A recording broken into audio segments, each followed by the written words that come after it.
Hello and welcome to the City of London, a city within a city. People think about London as the great metropolis that we all know, but within it is something called the City of London. It goes back many, many hundreds of years, and it's the epicenter of the global financial system, if the truth be told. It's more than that, however. It is the center of a global web of secret societies that control the planet today, and they come from a series of interbreeding bloodlines which you can trace back to the ancient Middle and Near East thousands and thousands of years ago. And the staggering truth is that these interbreeding bloodlines under different names have increasingly controlled planet Earth from that time to this, never more so than today. In the next few hours on this video, you're going to be introduced, if you've not already read the book, my book, The Biggest Secret, to some staggering, stunning, and I'm the first to say, bizarre information. The basis of the video is an interview with a lady called Arizona Wilder, who was brought up and mind-controlled from almost the time that she was born to eventually, as she did, conduct satanic rituals at the highest level of the satanic ritual network, involving some of the most famous people on the planet. But we'll get into that as we go along. It is bizarre, and that's not even the most bizarre aspect of this story, which I'll come to as we progress. But the bizarre just happens to be true. And this video is designed to be a companion to my book, The Biggest Secret, and you'd get more out of the interview with Arizona if you've read that book. But what I'm going to do to start with is just set up a few basic background details that can allow you, if you've not read the book, to follow the story and the revelations that Arizona is going to unfold for us. As I say, this is not just a City of London financial district. It is the center of a global web. It is the spider in the center of the web, as I expose in great detail in The Biggest Secret and a previous book, And the Truth Shall Set You Free. And what the basis of that shows is that all these apparently different companies, banks, insurance companies, political parties, actually at the top of their pyramids interlock and are controlled by the same few people. About 13 families run the world, and offshoots of these bloodlines under different names. Just give you an example and a little guided tour of where we actually are, because that's a good example of what I'm talking about. Behind me is the Bank of England. This was created in a charter signed by William of Orange, who became William III, the King of England, in 1688, 1689, and he was one of these bloodlines. And from the moment that he took the throne, then the whole thing started to really epicenter in London. This is when the spider at the center of the web really moved in here. So we've got the Bank of England behind me, which was created thanks to William of Orange and the people that controlled him, because these guys are just puppets, of course. Over there we've got the NatWest building. It's one of the big clearing banks in England. If you just come around this statue, which I'll come to in a second, behind me there is the Mansion House. That's the center of government in the City of London, this city within a city. And at the top you'll see the red cross on the white background, the flag. It's the flag of England, and that symbol goes back right into the ancient world. It was the ancient sun symbol of the Phoenicians back in the ancient Middle and Near East, and the Phoenicians had a number of deities. One of them was called Barati, the female. One was called Barat, the male. Barati and Barat became Britannia and Britain because the British culture was brought here by the Phoenicians about 3000 BC and after. And also they had deities, the Phoenicians, called St. George of Cappadocia, who killed the dragon. That became St. George of England, and that's, of course, the flag of St. George, the red cross and the white background today. Also, the Christian deity called St. Michael was an ancient Phoenician deity long before Christianity. So the Mansion House, the center of government, is a very, very powerful place. We go around here, we've got the Royal and Son Alliance Insurance Company. The banks and the insurance companies interlock, and as a result of the fantastic amount of wealth that they can move around the financial markets every day, these interlocking organizations control the world financial system. If a stock market goes down and crashes, it's because it's meant to crash. And not everyone loses, you know, when that happens. If you know it's going to crash, you sell your stock, it crashes, you buy it back at a lower price, you then push it back up again and buy other stock at the same time at a few cents on the dollar or whatever. And that means that a financial crash can actually lead, if you know it's coming because you're creating it, to an amazing expansion of your holdings and your wealth. Over there we've got the Lloyds Bank building. That's another one of the big clearing banks which all interlock and are controlled by the same people. And then there we have the Royal Guardian Exchange building, another major insurance company which, like I say, interlock with all the others. And then we come back to the Bank of England. Now, this financial center, along with places like Wall Street, where the bloodline families interlock again, the same people run America as run Britain, as run Germany, etc. They have funded many, many times both sides in wars. And ironically and sickeningly, behind me, opposite the Bank of England, in the center of this square, is a memorial to those who died in the 2 world wars. Let's just go and have a look at that. What happens in terms of creating wars is a technique, a mind manipulation technique that I've called in my books problem, reaction, solution. And it works like this. If you want to introduce something, say centralization of power through the United Nations, centralization of power militarily with NATO, the North Atlantic Treaty Organization, the biggest military organization in the world that's expanding all the time. If you want to centralize power into fewer and fewer hands, if you did that openly and said this is what we want to do, there'd be a reaction against that. People would say, hey, this is a fascist state you want to create. We're not having this. But through this technique of problem, reaction, solution, you can actually manipulate people to demand you do what you want to do anyway. So it works like this. First of all, you create the problem, but you get someone else to be blamed for it. You then report that problem through the media in the way you want it reported, because the media is owned by the same people that own the banks and etc. You get the public to react to your problem by saying something must be done, this can't go on, what are they going to do about it? And at that point, they, who have covertly created the problem and blame someone else, who've gleaned that reaction of do something, then offer the solution to the problems they have created. So if you take the world wars, after the First World War, in which the financial centers of London and Wall Street, etc., funded all sides, power on this planet was in fewer hands than ever before. After the Second World War, it was even fewer hands on the wheels of power.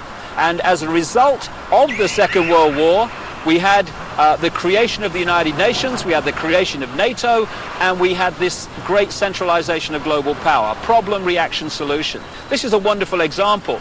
Here you've got this memorial in the center of this edifice of global power, and it says, to the immortal honor of the officers, non-commissioned officers and men of London who served their king and empire in the Great War, 1914 to 1919, this memorial is dedicated in proud and grateful recognition by the City and County of London. I'm sure it is, because as a result of the sacrifice they made, power in the world came into fewer and fewer hands, not least into this area I'm talking in now, and also made a fortune, because not only does it create problem, reaction, solution, when you lend money to both sides, they then have to pay you back that money plus interest. when both sides have devastated each other's countries, they borrow more money from you so that they can rebuild their shattered countries. Therefore, power equals control of money in the world as it is today, and the control of money comes through debt, and wars create massive amounts of debt, therefore massive amounts of control. It says here, their name liveth forevermore. Total bullshit. People who are manipulated to fight wars are merely pawns in a game they don't understand. At the bottom here, it talks about the memory of those who died in the Second World War, 1939 and 1945. How ironic and how sick that that war was manipulated and funded to a large extent from this building here, the Bank of England. The governor of the Bank of England at that time was a guy called Montague Norman, a very, very close friend of Hitler's banker, and it was the Bank of England, Wall Street, and the transnational corporations which had German subsidiaries, not least the Rockefeller Standard Oil in America. Rockefeller's another one of these bloodline families, along with the Rothschilds and others. It was those companies and banks that funded Hitler and allowed him to build a war machine that cost literally millions of lives. And before we move on and expand this story, on the other side of this square is another very appropriate statue. It's of the Duke of Wellington. The Duke of Wellington fought the Battle of Waterloo against Napoleon. And this is a wonderful example again of the way the financial markets are manipulated to this day. What happened was that the House of Rothschild was funding Wellington and also funding Napoleon.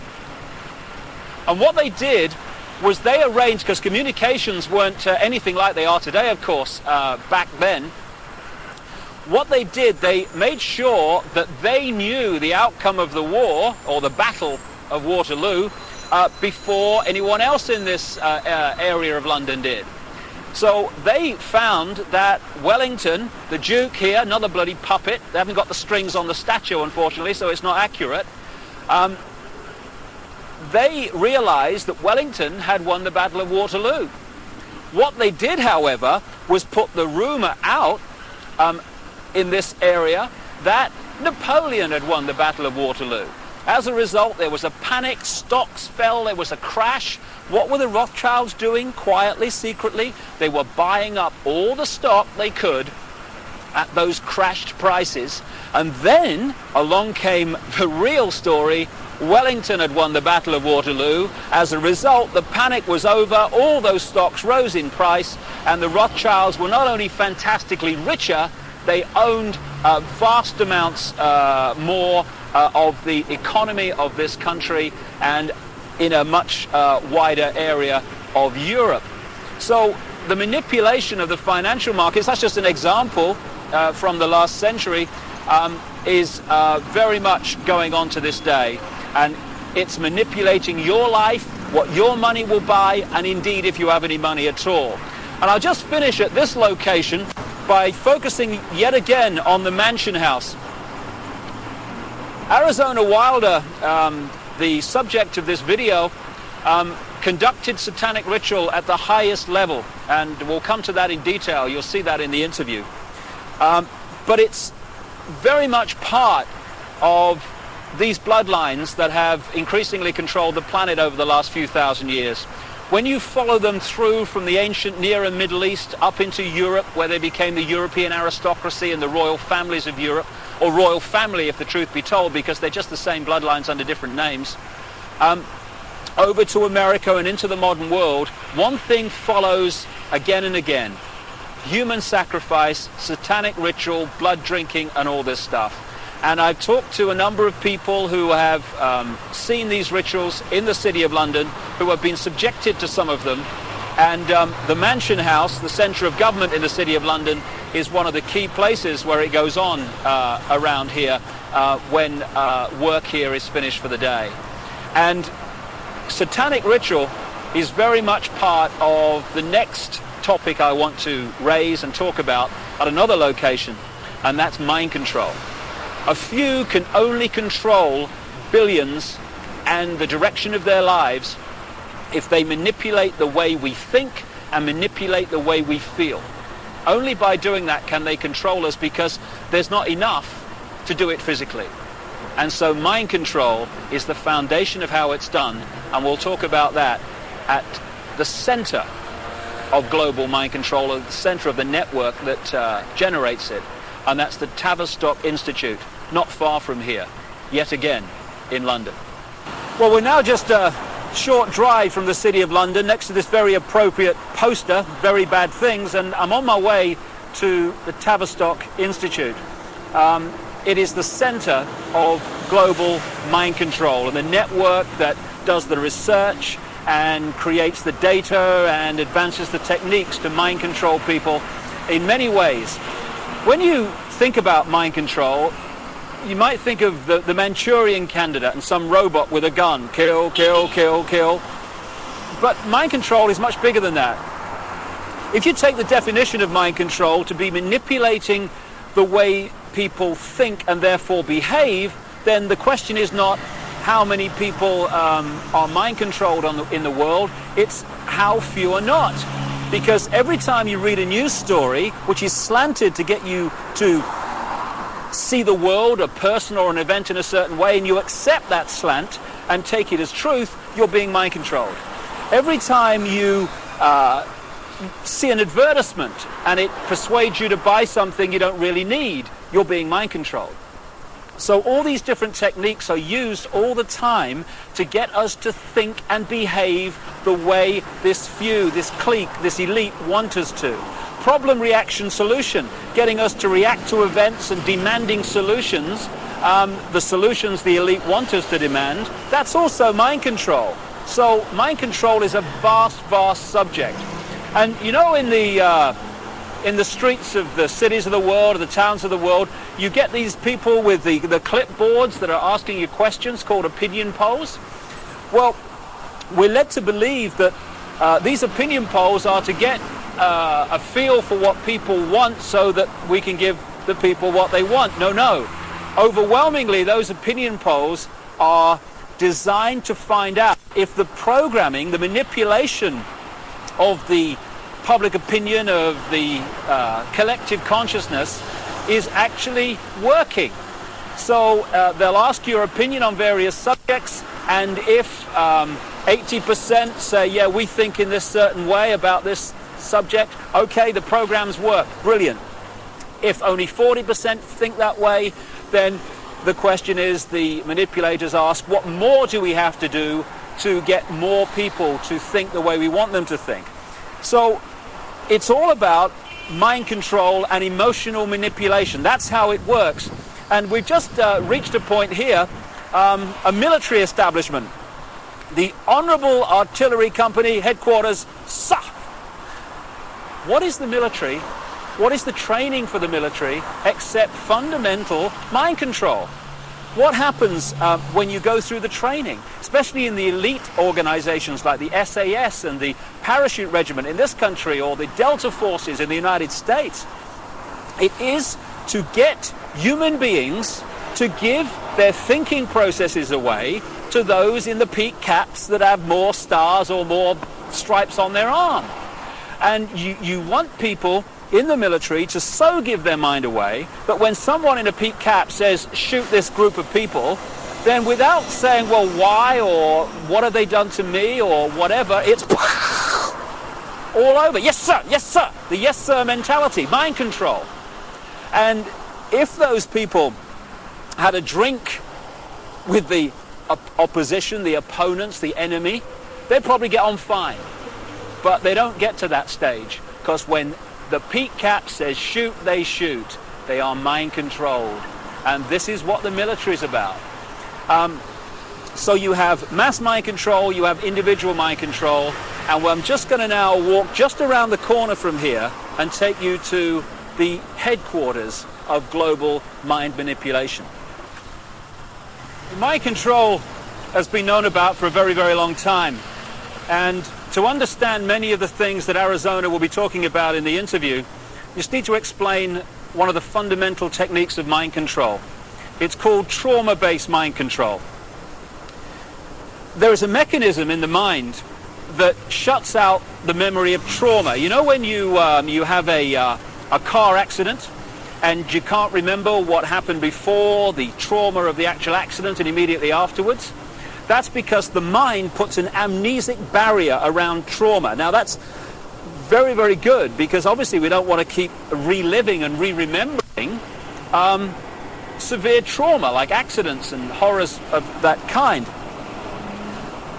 But this they began to understand massively in the concentration camps of Germany under the guy known as Joseph Mengele, the angel of death, the infamous mind manipulator and geneticist. They began to understand that if you could systematically traumatize someone, particularly before the age of 5 and 6, then you could turn their mind into a honeycomb of self-contained compartments, amnesic barriers, which were unaware of the existence of the others. And if through hypnotic keys, triggers, words, signs, whatever, you could pull one of these amnesic barriers to the front to become the conscious level, that could experience something or be programmed to do something robotically, and then that compartment could be pushed back in the mind and another one pulled forward. Now this new one has no idea the other compartment exists, let alone what it's experienced or what it's been programmed to do. This has become known as multiple personality disorder, or DID, dissociative identity disorder, which is much more appropriate. And for short, these people are known as multiples. And this is some of the terms that Arizona will be using in the interview. Now we've reached a point here, if we just turn around, of the headquarters of the Global Mind Control Network. This is the Tavistock Institute in Tabernacle Street, 30 Tabernacle Street in London. It was this network, and is this network, that coordinates the mind control program around the world, both on a mass and individual level. The background to this organization is this. It used to be part of the British military psychological warfare department, appropriately, and it was developed by a guy called Dr. John Rawlings Rees. And other parts of the network were established around the world. Stanford in America is one of them. And together they coordinate the mass mind manipulation of the human race and mind program people on an individual level.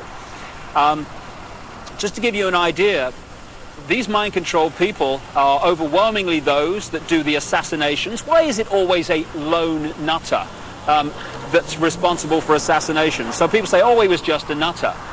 No conspiracy, no more investigation necessary.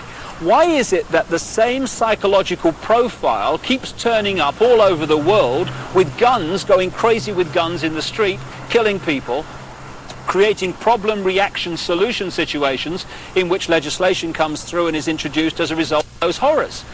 Interestingly, Martin Bryant, the man who went crazy with a gun in Port Arthur, Tasmania, just happened to be treated by a guy called Dr. Eric Cunningham Dax. Now, Cunningham Dax was the Tavistock Institute representative in Australia and a close associate for decades of Dr. John Rawlings Rees that sent the whole thing going. So when someone goes crazy with a gun or these horrific things happen, we need to ask the question, are they doing it from their own mind, or are they programmed to do it because of the effect of what they do? Now, Arizona Wilder was brought up from birth in these mind control programs, and her programmer was Joseph Mengele, the angel of death. And when he eventually died in the late 80s, because the subject of the programming becomes so attached to the programmer, almost worshipping the programmer, when the programmer dies, often the programming starts to break down. It did with this lady, and that's why now she's speaking out and talking in staggering detail about what she experienced and the people that she was involved with.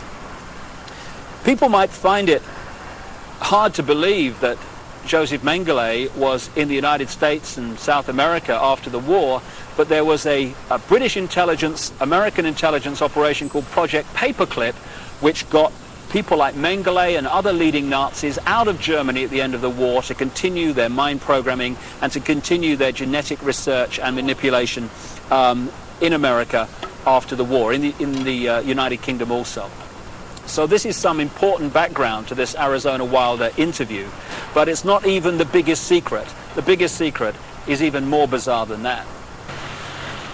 Well, I've now come literally a few strides outside of the official boundaries of the City of London into an area known as Temple Bar, where the Royal Courts of Justice are established, and this is the centre of the British legal profession. Not just the British legal profession, but the legal profession of the world, as the biggest secret exposes. This is where they come to the bar, as it's said, to become barristers, the top of the legal profession, and eventually to become the judges that are part of the network, of the secret society network, overwhelmingly, who are told what to do. And when you've got judges being told what to do by the secret society network, what justice is there?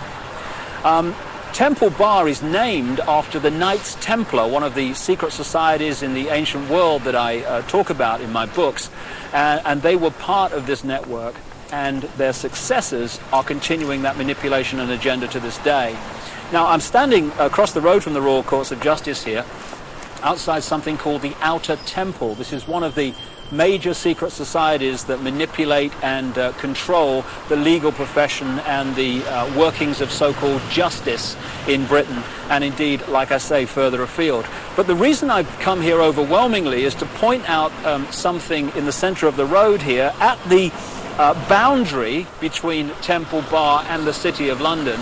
And it's a massive reptile figure, dragon figure, in the centre of the road. Now, we're getting into what the biggest secret is here, because when you go around London, and indeed looking at the coats of arms of the aristocratic families, etc., again and again you keep seeing reptiles, you keep seeing dragons, and you've got the serpent race and the dragon race constantly recurring in the ancient texts describing the gods of the ancient world. And there is a reason for this. There is a reason why dragons appear everywhere, and that is the biggest secret, which Arizona Wilder also has experienced. Right at the start of our little tour of London, in that square outside the Bank of England, it's also possible to see again this same theme that keeps reoccurring of flying dragons, of flying serpents. We've seen one major serpent figure, serpent statue, at one entrance to the City of London near the Law Courts, and here I am now alongside the River Thames at another entrance to the City of London, this epicenter of global control. And what do we have to signpost the fact that you're entering the City of London? Yet another flying dragon, this one holding the shield with the red cross and the white background, this ancient symbol that I talked about, with the flag on top of the Mansion House and the flag of England, the flag of St. George. So what's going on? Why, when you look at the ancient accounts of the ancient gods, do you again and again see this reoccurring theme of the serpent race, the serpent gods, the flying serpents? Why, in my research for the biggest secret, have I come across a stream of people from different walks of life all over the world who have told me the same thing, that they have seen, to their astonishment and amazement, they've seen key people in positions of power just demanifest from being a human physical form and become before their eyes a reptilian figure.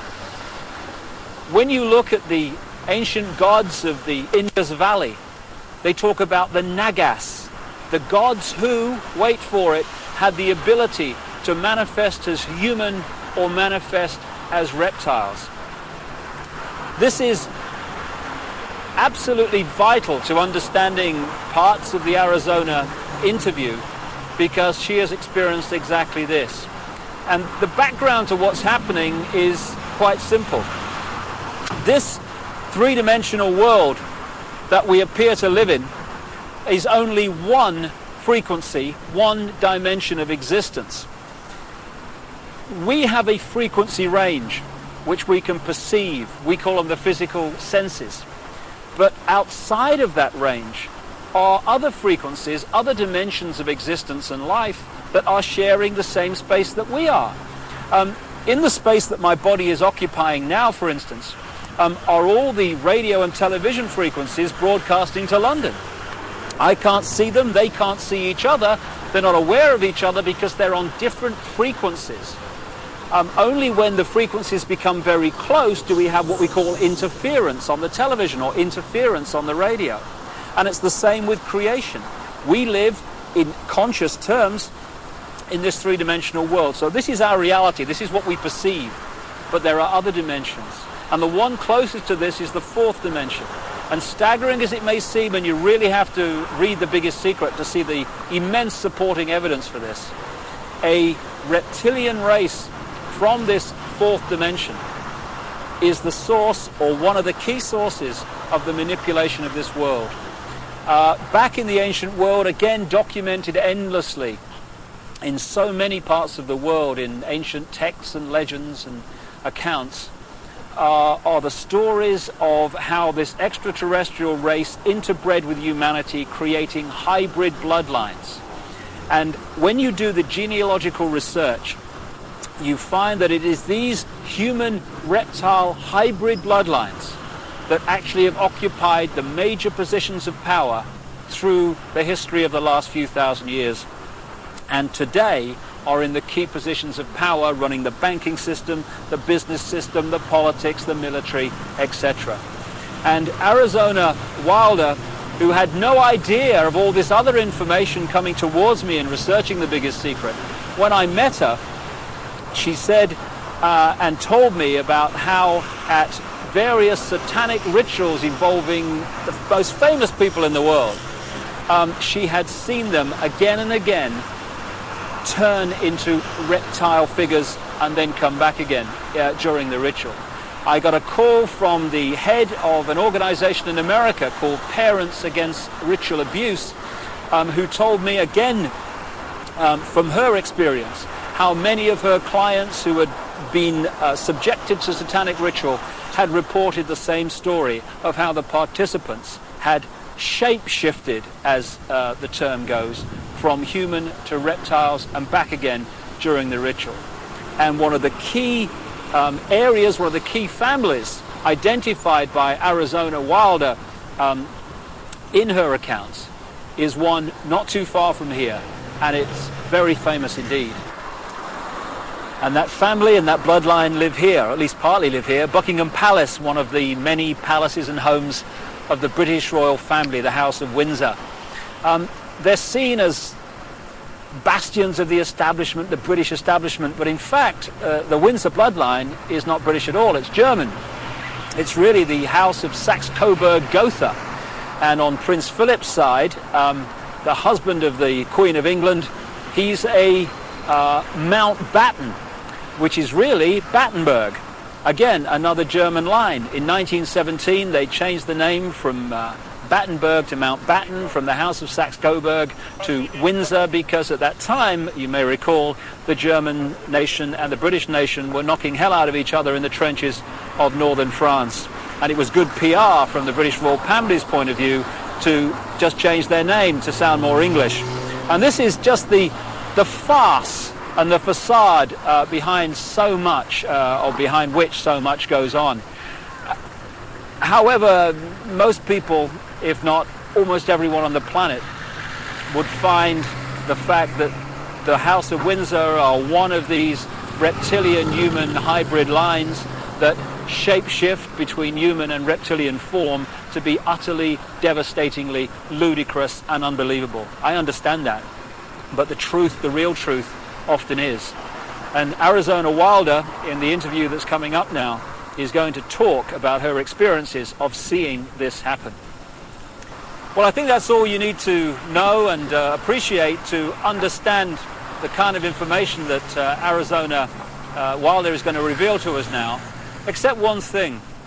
Across the millennium years is crunch time in this whole agenda, crunch time for the human race.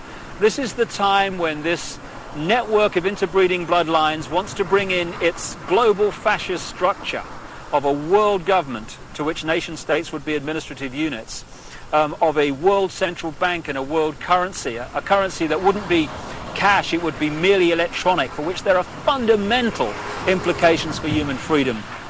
and also the World Army, which is designed to be NATO, expanding and expanding as it is now, of course, to become the fully fledged World Army, World Police Force. And underpinning that little lot is designed to be a microchip population, in which we are microchipped with our financial details, our medical details, etc., etc. And that would allow not only electronic tagging, people knowing where we are all the time, it would allow the external manipulation through this electronic means of our mental and emotional processes. This will happen unless the human race wakes up and wakes up fast. And to do that, we need to understand what's really going on. And to let people know that, we've got to stop beating about the bush, stop pulling punches, stop pussyfooting around, keeping information from people, oh my goodness, how will they react, and just say, this is going on, take it or leave it, make of it what you will, but this is what's going on. And some of the information you're going to hear now is quite horrific, but if we don't know about it, what can we do to stop it and to change it? I spoke to Arizona Wilder in Los Angeles, and this is what she had to say. Arizona, can we start at the beginning, and can you tell us the story of what's happened in your life from the very start? Okay, what I can tell you is that before I started looking into my life, back in 1989, I was starting to have flashes of things, and my life was not what it seemed to be, which is why I started looking into it. And what I found out was that I had a lot of missing time, and a whole lot of missing time, as to what had occurred in my life. And when I started looking into what had happened in my life, it was the only way that at the time that I knew, was to start going to see a therapist. Within a year, I was talking about memories of being sexually abused by my father, which was part of what was supposed to happen. And I was starting to talk about mind control issues, and I was talking about ritual abuse issues at the time, and I didn't have the whole thing put together. It's taken me years, all these years, it's taken approximately almost 10 years to put this together, what has happened to me. And in the process, I have lost everything that I ever had in my life, and anything I held dear in my life. I was bred for this role that I fulfill, and it was planned from before my birth, and it was because of the bloodline of my mother's family, which comes down through Ireland, but before that it began in France. It was through the Marquis de Stac, which he came to Ireland and changed the name to Stack, and then I was chosen, and the birth was planned. My parents were forced to move down to this area for the reason that the High Council is down here, which is, there are 6 councils of 13 in this country, and the High Council is down here. We're talking the United States? The United States, yes. And so from the time that I was a baby, I was being abused and traumatized, and on purpose, for the mind control that they need someone to go through to do whatever they say, to be as just a puppet in that they can control every move. And you don't remember, I didn't remember a lot of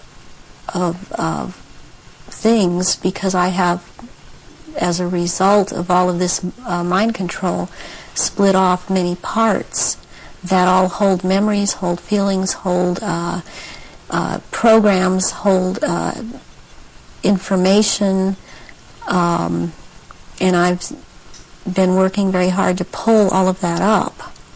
And it's been a long, slow process for me, because there don't seem to be a lot of people in the field that I only felt was the only way I could go was psychiatric and psychological. They don't seem to know what is really going on, and I believe that a lot of them are afraid of being sued should they suggest something, and so they cannot lead or suggest. And it's been a process of me having to trigger myself to remember, and be around people that can help me with that can't really be touched by the False Memory Syndrome Foundation. So what happened? You say you were abused as a child as part of this compartmentalizing of your mind. What went on after that, as you got older? Well, they start with wanting to make you an obedient slave at first, and so they do a lot of sensory deprivation, they do a lot of sensory overload, and they switch between the two, and they do out-and-out torture. They take a small child and they electroshock. In my case, it was electroshock to the brain, and they would take away my chance to sleep. They kept me awake for many hours at night, would not let me sleep. And I was also told things, as this was before the age of 5, I was told things such as, they would make me drink water, and they would say, if you pass urine, you're going to have to drink it. And they would make me drink it. And if you have bowel movement, you're going to have to eat the feces, which is also what happened to me. And then they would play, there was a programmer that was programming me, a very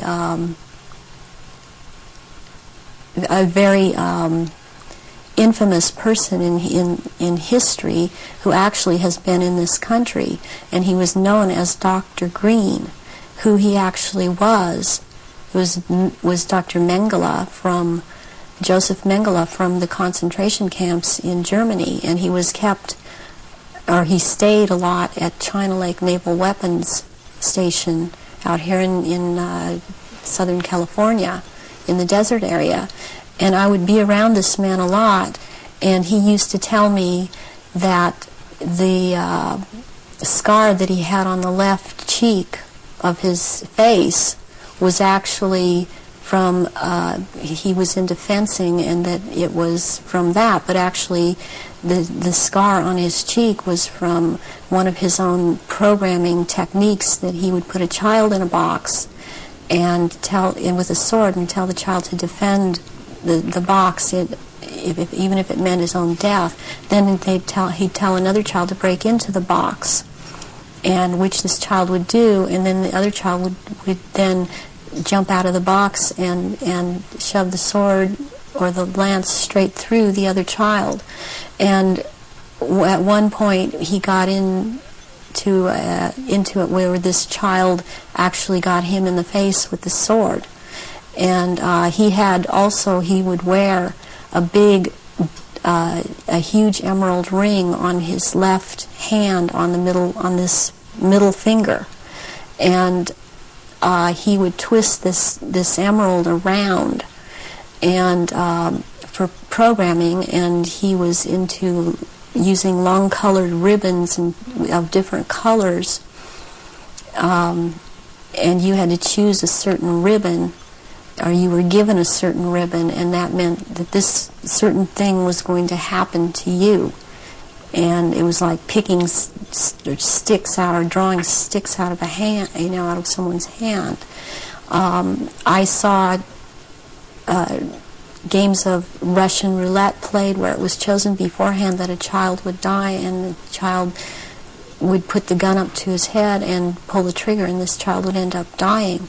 But it was meant to scare all of us, keep us in terror, as there were many other children that were around me that went through the same thing. I have run into people from my childhood that have known me, and I've recognized their names, and even if they change their names and change their hair color, as I have done, they have recognized me, or I have recognized them, and I know their name. They know my name. There isn't any way for this to have happened. It's just beyond coincidence.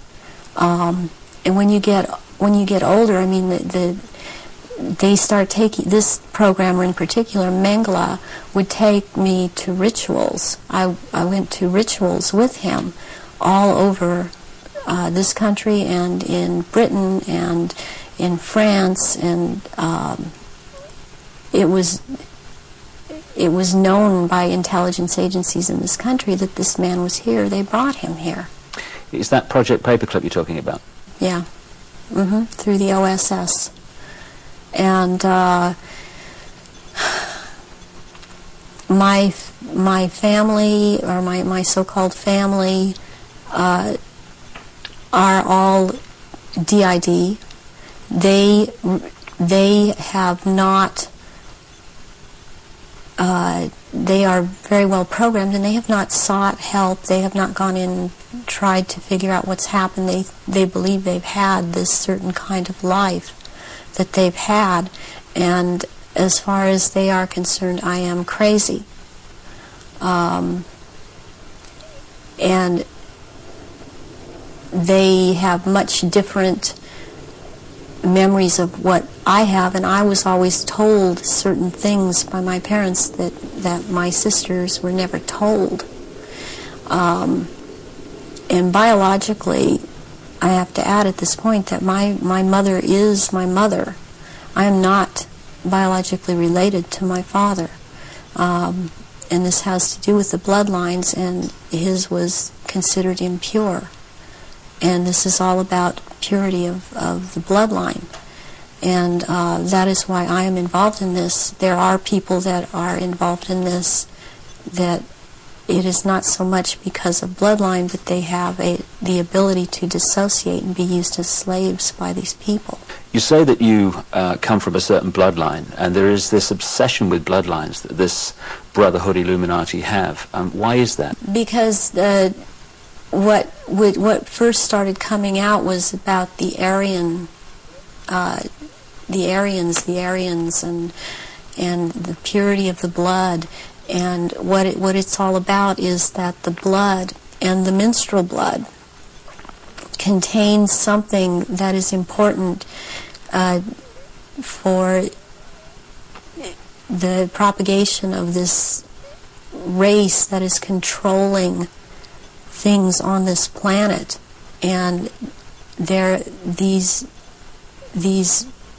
people that are in the organization that the Council of 13 is under and they have something called the Grand Druid Council, or the Octagon, they're called the Illuminati. And the Illuminati are actually run by these 13 bloodlines, which are all of the royal families in Europe and in England. And they need the blood because they are, in fact, not human. They take human shape. They are reptilians. And they need the blood. The blood helps them maintain their reptilian shape, and it helps them maintain their sanity, and it helps them to live in this world because they are not from this world. Does that relate to what the Nazis call vril power and what the Hindus call the serpent power in the blood? Yes, the blood has something. It has something in it. It has secretions from the pituitary gland and from the pineal gland, and it has a very strong drug in it that they also, I mean, this is the one that keeps them from going crazy, and it's like heroin or like endorphins, and it's much stronger. But what they need is, for it to be secreted in the blood, is they need terrorization of their victims before they are killed for their blood, or if a young woman is beginning to menstruate, they need the menstrual blood, and they have to terrorize them to get this to come out in the blood and be secreted in the blood. Is this the what other people have told me about, that at the point of great terror, like the point of sacrifice, there's an adrenaline that enters the bloodstream? Is this what they're looking for? Yes, that and this other element comes and secretes out through the blood. This all comes out through the blood at that time, and it's at that point they are actually staring into the eyes of the head of at some of these rituals, or at a reptilian. They are staring into the eyes of this person, and they're held. It's a hypnotic gaze these reptilians have, and it holds the victim in an absolute trance, in a trance of terror, and then they are killed at that moment as they are staring into their eyes.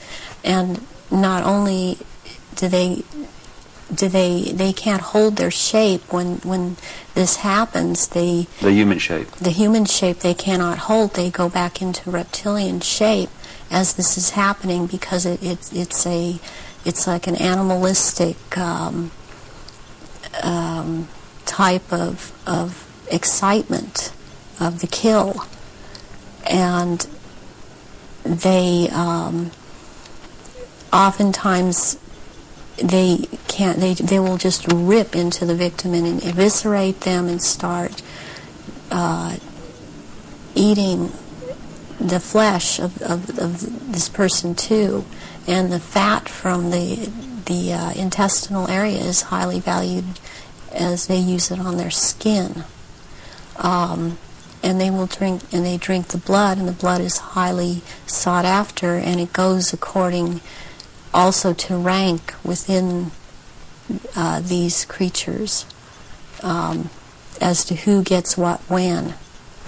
And their sacrifices have increased in the last, it started increasing in the early 80s. The amount that they were doing is increased. And they use a lot of druidic holidays to do this, but they have other days too. They've mixed all of these satanic and what are called satanic holidays and druidic holidays, and in order to have these rituals, which ritual seems to be important to them, but they also use it in order to drink this blood. They seem to need more. Have you any idea why it's increased since the 80s? So there are changes going on in the earth. It seems they're not able to hold their shape like they once were able to, and people see them shapeshift more and more, and they need the blood to try and maintain it, to try and maintain their human form. I believe there's a time coming that because of what I've been told, when they are not going to bother having to hold that human shape at as they had to before. And they want that time to come. It's almost upon us. So when you're talking about the fact that the veil is lifting on these reptilians so that people can see them far more easily and far more often, does this relate in any way to the fact that there is this desire to bring in this rigid structure, including microchipping and many other things, across the year 2000, which has become known as the New World Order? Is that coming in because it is known that the people are going to see what the game is and there has to be control of the people at that time? Yes, it's very connected. I started talking about the New World Order back in 1990, and I was very psychologically and physically affected so much by what was coming out. I wasn't watching television. I was not aware that certain individuals in this country, George Bush, were talking about the New World Order. I was talking about it because that is what was coming out, and knowing that the first time that inside of myself that I'd heard it was in conjunction with the Nazis, and that came from Mengele. And I started realizing that there was something going on, and then it scared me, and I didn't really look into it for years, but I was being harassed constantly. I was being told. At one point, I had someone telling me that I was being, and who was ex-Army intelligence, ex-CIA, telling me that I was being monitored by the National Security Agency, and I didn't have the whole story then, so I did not totally understand why this was happening.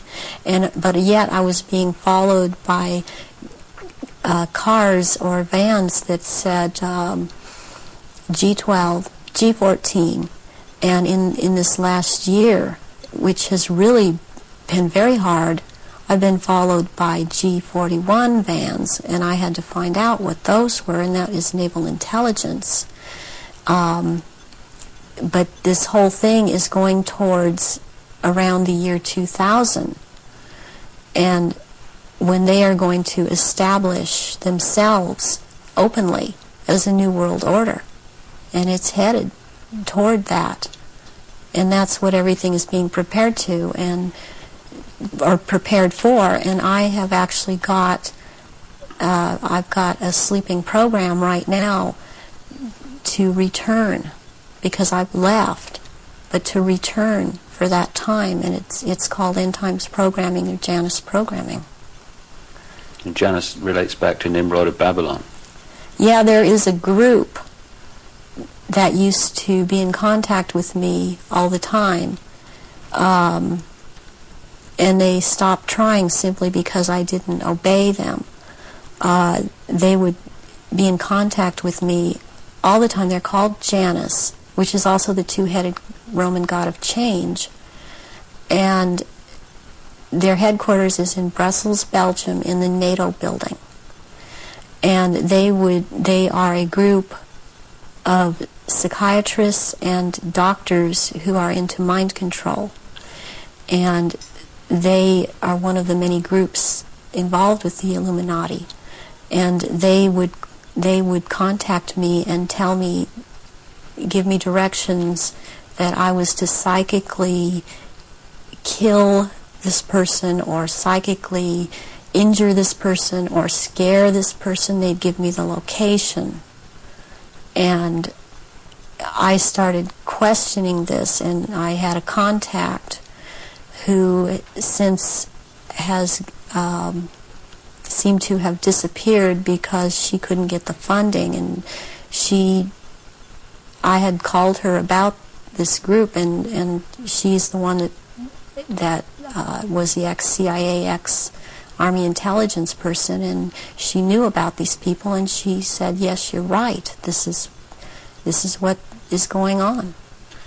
Your experience being brought up in this Illuminati environment, were you ever told anything about where these reptilians came from, and what is the history of it all? I was made to learn through Mothers of Darkness, which is a certain aspect of the organization, because that was an early part of my training, the history of what was the Illuminati on this planet. And what I learned was that the Aryans originally were from Mars, and the reptilians came to that planet they came from another place, they came to that planet, they came to rule, because they wanted to mix, so they said, with that race, and but they became the overlords. And the Martians, or Aryans, were seeking to escape from it. They went to the moon, and then were there attacked, and they then went to Earth and established culture here on Earth approximately 6,000 years ago. And at that point in time, they were doing well, and they were mixing with the indigenous population of this earth. They were getting along with. And then about 4,000 years ago, the reptilians arrived here and again began to take over. And they instilled themselves in different places underground in the earth, and also this one part of them, the ruling part, took over and became involved in the politics and in the religion, and started controlling through these means at that point in time, and using the gods and deities that were believed in on this planet, started infiltrating into that and becoming that, and things started, blood rituals started happening, and since that time, that is the way that it has been. And presently, they claim to come from a Merovingian bloodline. They are all of the. There are 13 bloodlines in Europe that all of what are called royalty are developed from or come from, and they include the Aryans in this. And there's been a big push in this century. For example, when Nazis came into power, the fascists, talking about the purity of being pure and staying, the Aryan bloodline staying pure, and what it actually is all about is keeping the blue-eyed, blonde or light red-haired people, the bloodline's pure, because it is more powerful. And what is in that blood for these reptilians is more powerful, and they need that. And when you start mixing it with people that were indigenous to this earth, then it is not as powerful. It has nothing to do with someone, skin color or nationality. It has to do with keeping the bloodline pure for their use. So blonde-haired, blue-eyed people are the purest from the reptilians' point of view, and that they want to keep that bloodline pure because of how they need to use it. Yes. When I realized that it had to do with blonde hair and blue eyes, I could not do anything about my eyes, and I am not able to wear contacts or I would have brown eyes. But one thing I did do was cut my hair off, because that was part of the rank I was. My hair was down to my knees, and I colored my hair darker. And there were times after I did cut it off, they had gotten to me, and so the hair would be light red. But that is being in compliance with them. And I did not want to be in compliance to them. I want to expose them, and this is part of it. And I won't be what they want me to be. When you look at some of the ancient accounts, like the Sumerian texts and many other accounts, they talk about the gods interbreeding with humanity. Is this relevant to the reptilian way of infiltrating the human race? Yes, it is, because human beings all through the ages have accepted gods interbreeding or being accepted as humans, and that shows in Christianity, it shows in Judaism. It also, they have used Egyptology, or the Egyptian religions, a lot, and the present head of the Illuminati compares himself a lot with the Egyptian god Osiris and Horus, which is Osiris reborn, and also with the Arthurian legends of the Round Table. And he has a name, the name that he carries from that is Pindar, which actually means phallus of the dragon.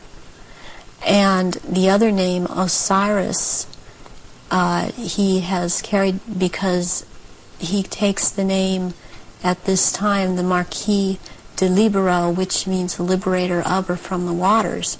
And the story of Osiris is that he was cut into 14 pieces and thrown into the River Nile, and the one piece, Isis found the pieces and put them back together again, and she could not find the 15th piece, which happened to be the phallus, so a gold phallus was made. And this is very important in this group in the Illuminati. This is important, and it's important to think that about the head of the Illuminati, because what comes from a golden phallus would be a superior seed for a race, and this is how this is what they are doing with all of these bloodlines to keep the bloodlines going, are impregnating Aryan people of Aryan blood that hold high stations with them, impregnating them with this seed of Pindar. And therefore it's important to keep this history in mind and the names in mind that he is going by at this time. So would it be correct to say that the reptilians came to this planet because the Aryan Martians came to this planet, and had the Aryan Martians gone somewhere else, they'd have followed them there?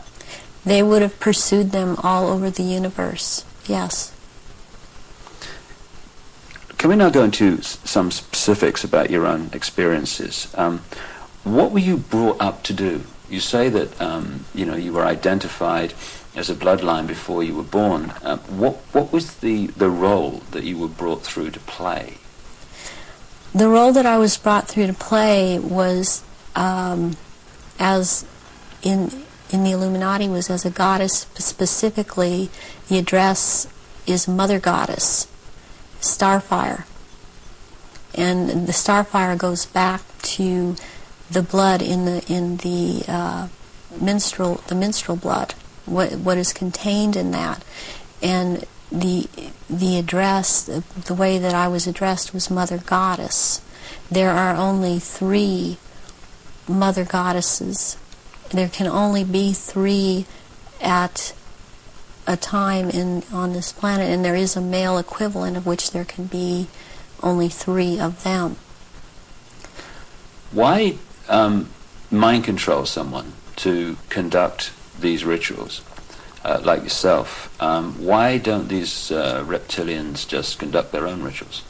they don't seem to have the psychic abilities, and they look for people that have that and people in the bloodline that have that. And I've had that. I've had a tremendous amount of psychic ability, and so I was picked and bred from before birth, and this is also something that other survivors that have been in high positions have known about me and told me. What's the connection then between you having psychic abilities, those being recognized from the start, and you being brought through to conduct their major rituals? Well, it's kind of twofold. First of all, they needed the psychic abilities because they control or attempt to control events, because I would have the ability to foretell what was going to happen, and they needed the information to just try to control it to an outcome that was good for them. The second thing is that during the rituals, you had to have psychic ability. You have to be very powerful in that way to call out the old ones that are also reptilian, that come from another dimension. They actually they materialize from out of another dimension and are present at rituals, and they are so powerful, and their presence is there's such an evilness about them, and they want out of this other dimension, and they can't. They have to be called out by someone who has that power, and the reptilians don't have this power. That's very important, that they don't have this power to call out these old ones that have to do with them. And what is it that humans have that the reptilians don't have, that means they don't have the power to connect interdimensionally, and some humans do?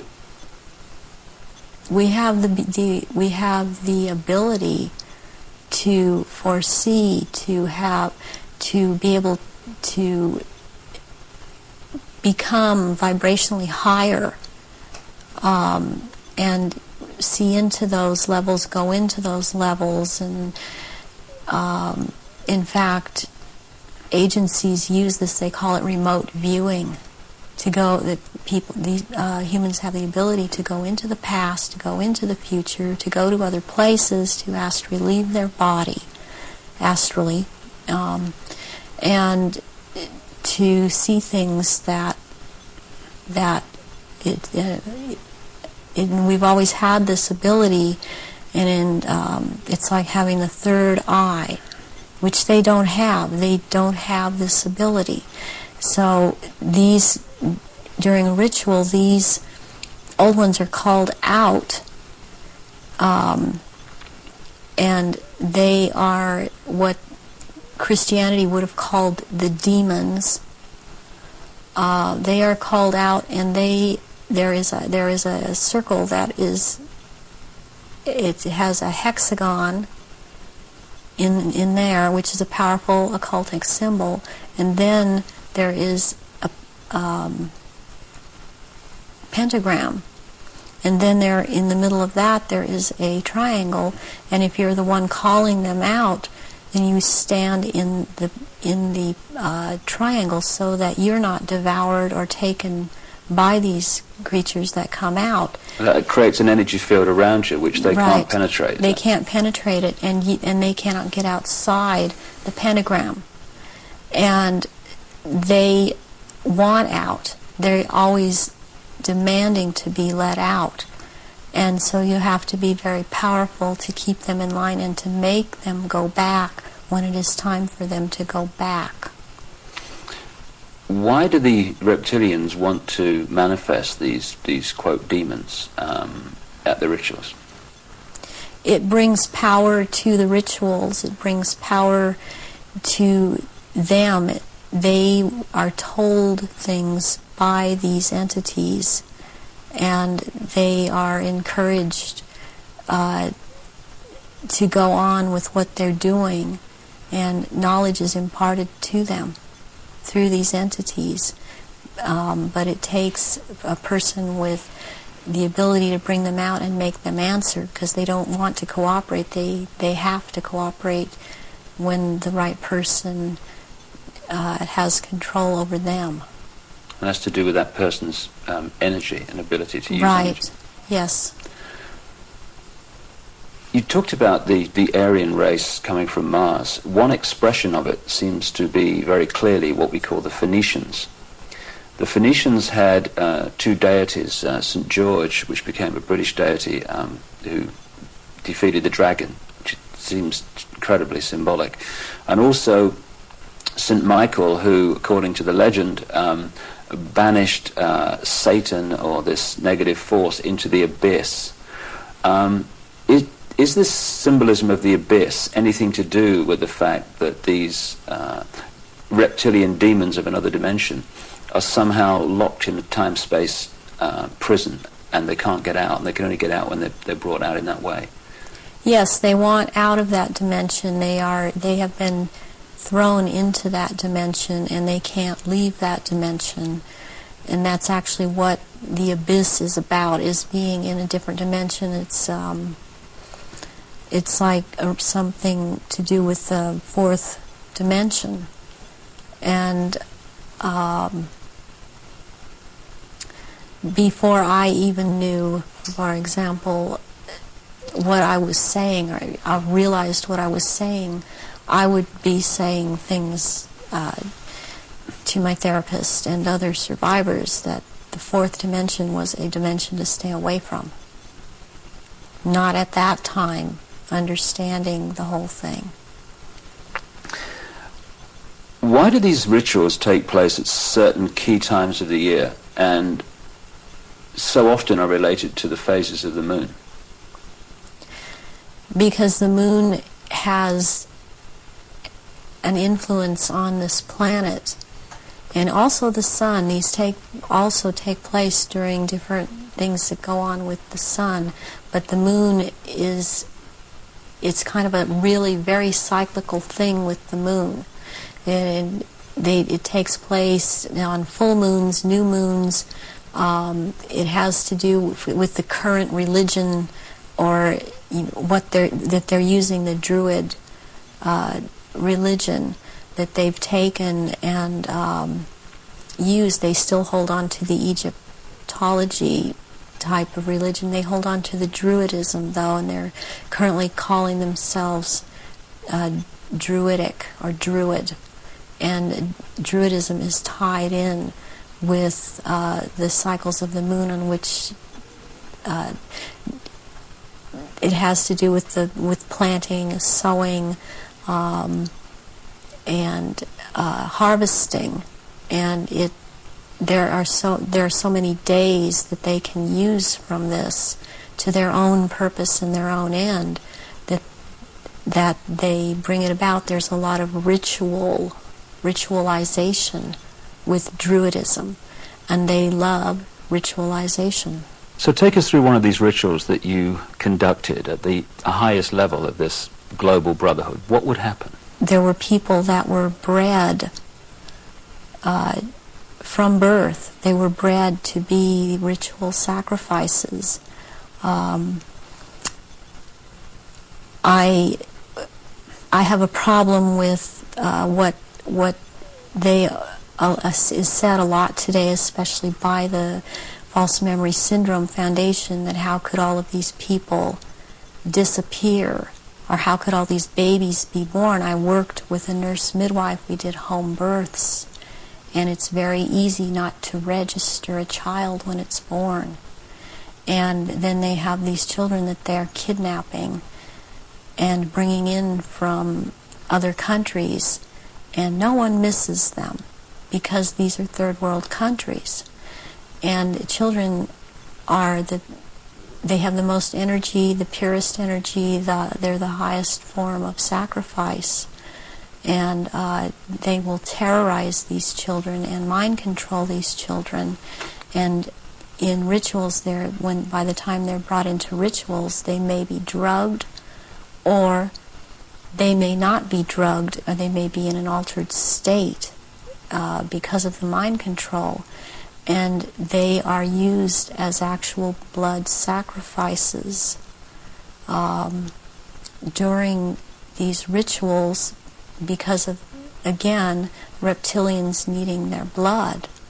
And they will take various organs from the sacrifices, depending on what date the ritual may, what the ritual may be associated with on that date. But they will also slit the throat from the left ear to the right ear, and the blood will be gathered in a goblet, and it will be dispersed among the reptilians, and dispersed among, also after that, among people that have been participating in these rituals and seem to have it, even though they seem to be dissociated. Mostly these people seem to be cognizant of what they are doing.